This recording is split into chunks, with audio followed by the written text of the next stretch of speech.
Faiz Ahmad. Milestone স্কুলে বিমান বিধ্বস্তের ঘটনায় আরও 2 শিক্ষার্থী মারা গেছে চিকিৎসাধীন অবস্থায় আজকে।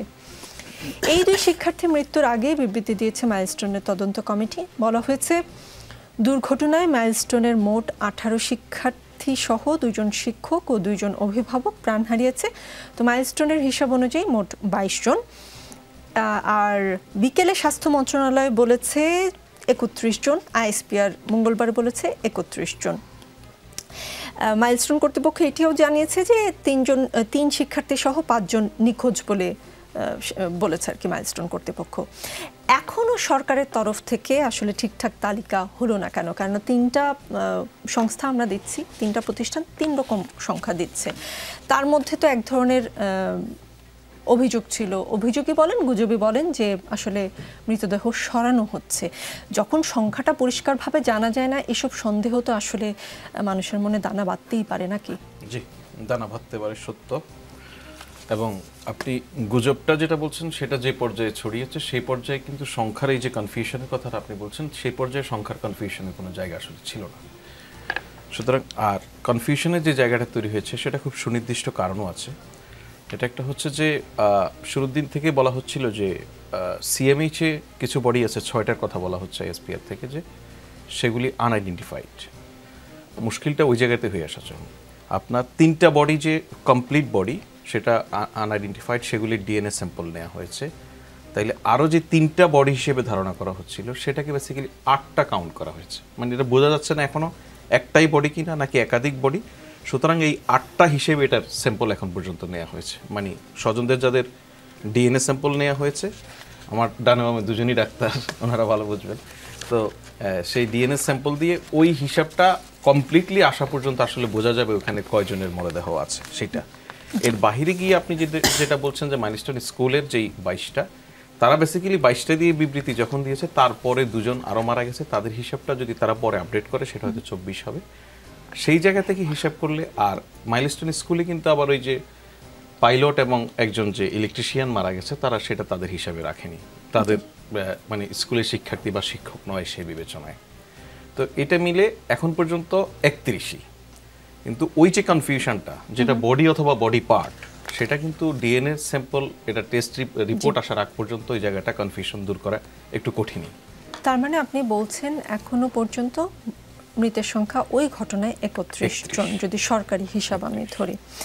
মাইলস্টোনের ঘটনায় ক্ষতিগ্রস্তদের জন্য অর্থ সহায়তা চেয়ে প্রধান উপদেষ্টা ভেরিফাইড ফেসবুক পেজ থেকে একটি পোস্ট দেওয়া হয়েছিল। এ নিয়ে সামাজিক যোগাযোগ মাধ্যমে সমালোচনা শুরু হয়। এর কিছুক্ষণ পর পেজ থেকে পোস্টটি সরিয়ে ফেলা হয়। কেন সরানো হলো? কেউ কি বলেছিল পোস্ট ডিলিট করো, না হলে সমস্যা হতে পারে? জি, আপনাকে ধন্যবাদ আবারও।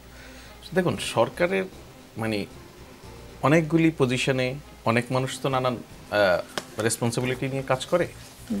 তো আপনার এমনিতেই দেশের কোনো দুর্যোগ দুর্বিপাকে নানান সময়ে প্রধানমন্ত্রী বা এখন তো প্রধান উপদেষ্টা, প্রধানমন্ত্রীর ত্রাণ তহবিল থেকে এক ধরনের কল থাকে। এইটা আমাদের ব্যুরোক্রেসির একটা নর্মাল প্র্যাকটিস। ওই জায়গা থেকেই ব্যুরোক্রেটিক প্রসেস থেকেই এই জিনিসটা তারা ইনিশিয়েট করেছে। তারা ইমিডিয়েটলি হয়তো ওই জিনিসগুলি বিবেচনা করেনি। এখানে যে পরিমাণ, এখানে ঘটনাটা যত বড়, আর আমি যদি মানে ফিনান্সিয়াল সাপোর্টের কথা বলি, সেই জায়গায় কিন্তু অত বড় আপনি কাকে সাপোর্ট দেবেন, কেনই বা দেবেন? সরকারের ত্রাণ তহবিলকে এই টাকাটুকু নেই, যদি এই ফ্যামিলিগুলিকে, এই অল্প কিছু ফ্যামিলিকে কম্পেনসেট করার দরকার হয়, সেটা আছে। এটা আমি মনে করি একটা মানে যদি খুব ট্রুলি বলি, এটা ব্যুরোক্রেসির একটা ফল্ট ছিল। এবং ইমিডিয়েটলি আফটার যে এটা চিফ অ্যাডভাইজারের নজরে এসেছে, ওনার নির্দেশে সেটা বলা হয়েছে যে এটা দরকার নেই, এটা সরিয়ে ফেলা। এই সরকারের ব্যুরোক্রেসির আসলে মানে আর কি ফল্ট হয়? মানে সরকার যখন ভুল হয়, ভোগান্তি হয় জনগণের। সমালোচনার মুখে আমরা দেখলাম বাংলাদেশ ব্যাংকের কর্মকর্তা কর্মচারীদের পোশাক পরার নির্দেশনাটি প্রত্যাহার করা হলো। আমরা দেখলাম সচিবালয়ে 21শে জুলাই শিক্ষার্থীরা গেট ভেঙে ঢুকলো। মানে নানান ধরনের অব্যবস্থাপনার ফলেই কিনা আমি জানি না, মির্জা ফখরুল ইসলাম আলমগীর উত্তরের স্কুলের উপর বিমান বিধ্বস্ত হওয়ার পর সরকারের পদক্ষেপগুলো ঠিক ছিল কিনা, এমন প্রশ্ন সাংবাদিকরা যখন করেন তাকে, তিনি বলেন কিছু কিছু জায়গায় হয়তো তাদের অভিজ্ঞতার কারণে কিছু ঘাটতি ছিল। এই সরকারের সবচেয়ে বড় সমস্যাটা কোথায় জানেন? তাদের অভিজ্ঞতা। অনভিজ্ঞ লোকেরাই বেশি আছেন, তাদের অভিজ্ঞতার অভাব। আর কিছু কিছু মানুষের মধ্যে একটা সমস্যা হচ্ছে যে ইগো কাজ করে। রাজনৈতিক দলগুলোর যে অভিজ্ঞতা আছে, বিশেষ করে যারা সরকারে ছিল, যেমন আমরা, আমাদের সঙ্গে কথা বলা, পরামর্শ নেওয়া, মাঝে মধ্যে কথা বলা, এই বিষয়গুলোতে তারা একটু পিছিয়ে। এবং লেখক ও গবেষক আলতাফ পারভেজ বলেছেন, স্বল্পদক্ষ বা অনেকটাই অদক্ষ এমন একটা সরকারের অধীনে থাকার দুঃখ গত 1 বছরে মোকাবেলা করতে হয়েছে। সরকারের অদক্ষতা, দক্ষতা নিয়ে সরকার আসলে কি ভাবছে? দেখুন, সরকার শুরু থেকেই বলে আসছে যে এই সরকারের যারা দায়িত্ব পেয়েছেন বা সরকারের যারা পারফর্ম করছেন নানান পজিশনে, তারা কেউই আসলে এই কাজগুলির জন্য অভিজ্ঞ নয়। এটা খুব ট্রু। এবং জনাব মির্জা ফখরুল ইসলাম আলমগীর যে কথা বলেছেন সেটাও সত্য। এখন আরেকটা জিনিস উনি যেটা যোগ করেছেন সঙ্গে, যে একটা ইগো কাজ করে পরামর্শ নেওয়ার ক্ষেত্রে, এইটা উনি ওনার জায়গা থেকে হয়তো বলতে পারেন, কিন্তু এটা আমার কাছে পরিষ্কার না। কারণ আমি দেখি সরকার নানান ইস্যুতেই পলিটিক্যাল পার্টিগুলির সঙ্গে ফর্মালি তো মিটিং হয়, বিভিন্ন সময় আপনারাও দেখেন, ইনফর্মালি অনেক সময় অনেক বিষয়ে আলাপ আলোচনা হয়। সুতরাং হ্যাঁ, এটা হয়তো উনি যেটা বলেছেন, সরকার আরও বেশি যদি পলিটিক্যাল পার্টিগুলিকে আরও স্টেক হোল্ডার হিসেবে তাদের সঙ্গে আরও গভীর সম্পর্ক থাকলে হয়তো ভালো হতো। সেটার আবার নানান ধরনের মুসিবত আছে। আসলে হয় কি, আমাদের এখানে যেই এন্টায়ার ব্যবস্থাটা যেই জায়গা থেকে সরকার যাত্রা শুরু করেছে, সেই জায়গা থেকে যেই রকম একটা ব্যবস্থা ইমিডিয়েটলি প্রয়োজন ছিল, সেটা আমরা শুরুতেই মিস করে গেছি। সেই মিস করার ক্ষেত্রে কিন্তু এই সরকারের দায় নয়। সেই মিস করার সামগ্রিকভাবে আমি যদি বলি, প্রত্যেকটা পলিটিক্যাল পার্টি, অভ্যুত্থানের সকল স্টেক হোল্ডার মিলেই আমরা একটা ভুল করেছি হয়তো। সুতরাং আমাদেরকে একটা হচ্ছে, আপনি যদি শূন্য থেকে শুরু করেন ফাইন, কিন্তু আপনি শূন্য উইথ হিউজ নাম্বার অফ গার্বেজেস, আপনি এত আবর্জনা নিয়ে শুরু করেছেন, এটা ক্লিন করা, আবার সেটা শূন্য থেকে শুরু করা। সুতরাং বলা যায় আমরা মাইনাস থেকে শুরু করেছি।